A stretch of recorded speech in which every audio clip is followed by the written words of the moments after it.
this disaster risk reduction conference. We have. Now one, but it's a little bit owing to my own mismanagement of the timing. I hope you will understand. Bolstering our defenses and in improving our resilience policies.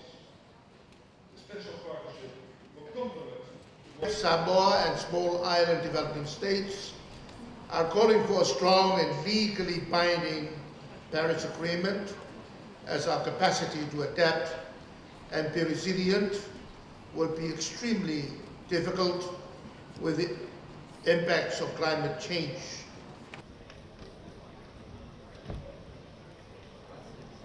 To adapt to the impacts of climate change, not by choice, but as a matter of necessity and survival, especially for many of our low-lying islands and coastal villages.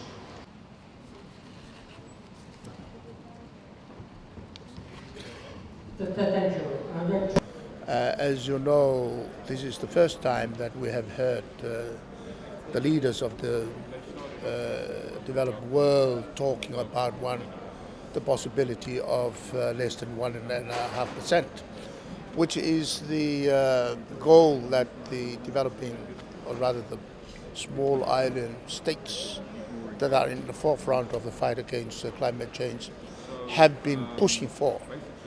And I recall that there has been much opposition from the worst emitters, but it is very heartwarming to hear these leaders talking about less than 1% or less than 2%, whichever is achievable. But we must also remember that this is a goal that can be achievable, providing that what we promise to do are actually been carried out, and probably much more. But there's still a number of speakers which I would like to... It came with much excitement and hope for all of us from the Pacific Island countries. Of particular importance, I may raise, was the reference by